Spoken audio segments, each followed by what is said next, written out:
తొలి 2020 world cup champion Bharat తొలిసారి final చేరిన దక్షిణాఫ్రికా బార్బడోస్లోని చారిత్రక కెన్సింగ్టన్ ఓవల్ మైదానంలో అమీతుమీ తేల్చుకోనున్నాయి. ఇరు జట్లు అజేయంగా ఫైనల్ చేరడం, రెండు జట్లలోనూ ఒంటి చేత్తో మ్యాచ్ను గెలిపించి ఆటగాళ్లు ఉండడంతో క్రికెట్ ప్రపంచమంతా ఫైనల్ పైనే దృష్టి పెట్టింది. పాక్, ఆసీస్, ఇంగ్లాండ్ వంటి మేటి జట్లపై సాధికారిక విజయాలు అందుకున్న టీమిండియా ఒకంత దూకుడుగా కనిపిస్తున్నా తొలిసారి విశ్వ విజేతగా నిలవాలన్న కసి దక్షిణాఫ్రికాను నడిపించనుంది. అయితే ముఖాముఖి పోరులో మాత్రం రోహిత్ సేనదే పైచేయి. 2020లో రెండు జట్లు 26 సార్లు తలపడితే టీమిండియా 14 సార్లు నెగ్గింది. సఫారీ జట్టు 11 సార్లు గెలిచింది. 2020 వరల్డ్ కప్ లోనూ భారత్ మెరుగ్గా ఉంది. 6 సార్లు ముఖాముఖి తలపడితే టీమిండియా 4 సార్లు గెలిచింది. దక్షిణాఫ్రికా కేవలం 2 సార్లు మాత్రమే విజయం సాధించింది. ఇరు జట్ల బలాబలాలన్నింటినీ పక్కన పెడితే ఫైనల్ సమరంలో కొన్ని కీలక పోరాటాలు ఆసక్తి రేపుతున్నాయి. ఈ టోర్నీలో విరాట్ కోహ్లీ స్థాయికి తగినట్లు ఆడలేదు.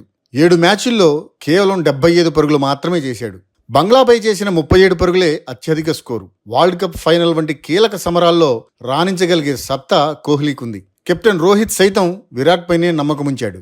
ఇక సౌత్ ఆఫ్రికా మేటి పేసర్ కగిసో రబాడా 8 మ్యాచ్ల్లో 12 వికెట్లు కూల్చి ఊపు మీదున్నాడు. పవర్ ప్లేలోనూ, డెత్ ఓవర్లలోనూ ఖచ్చితత్వంతో బౌలింగ్ చేయగల దిట్ట రబాడా. తాను తీసిన 12 వికెట్లలో సగం పవర్ ప్లేలోనే తీశాడు. టోర్నీ ఆశాంతం విఫలమైన విరాట్ ఫైనల్లో తనదైన ముద్ర వేసేందుకు ఖచ్చితంగా ప్రయత్నిస్తాడు. అందుకే వీరిద్దరి మధ్య జరిగే పోరాటం ఆసక్తి పెంచుతోంది. లెఫ్ట్ ఆర్మ్ పేసర్లను ఎదుర్కోవడంలో రోహిత్ శర్మ ఒకంత తడబడతాడు. గతంలో షాహీన్ షా అఫ్రిది, మహమ్మద్ అమీర్ ఎదురైన సందర్భాల్లో రోహిత్ ఇబ్బంది పడ్డాడు. అందుకే అతనిపై ఆధిపత్యం సాధించడానికి జన్సన్ ప్రయత్నిస్తాడు. ఆసక్తి కలిగించే విషయం ఏంటంటే లెఫ్ట్ ఆర్మ్ పేసర్లపై టీమిండియా కెప్టెన్ అంతగా ప్రభావం చూపుకున్న జన్సన్ పై మాత్రం మెరుగైన రికార్డు నమోదు చేశాడు. 9 సార్లు తలపడి 113 పరుగులు చేశాడు. కేవలం ఒక్కసారి మాత్రమే మార్కోకు వికెట్ ఇచ్చుకున్నాడు. అమెరికా, ఇంగ్లాండ్ జట్లపై చేసిన 2 50లను మినహాయిస్తే ఈ టోర్నీలో క్వింటన్ డికాక్ అంతగా ప్రభావం చూపిందేమీ లేదు. అయితేనేం సఫారీ తరపున అత్యధిక పరుగుల వీరుడు డికాకే. 8 మ్యాచ్ల్లో 204 పరుగులు చేశాడు, 143 స్ట్రైక్ రేట్తో. కానీ ఫైనల్లో అతనికి భీకర ఫామ్లో ఉన్న బుమ్రా రూపంలో సిసలైన సవాల్ ఎదురవనుంది. బుమ్రా 7 మ్యాచ్ల్లో 13 వికెట్లు తీశాడు, కళ్ళు చెదిరే 4.12 ఎకానమీతో. అంటే బుమ్రా బౌలింగ్లో పరుగులు చేయడం చాలా క్లిష్టమైన పని. మరి డికాక్ అతన్ని ఎలా ఎదుర్కొంటాడో చూడాలి. స్పిన్నర్లపై ఎదురుదాడి చేసే బ్యాటర్లలో హెన్రిక్ క్లాసెన్ మేటి. 2020లో స్పిన్నర్లపై అతని స్ట్రైక్ రేట్ 151కి పైనే.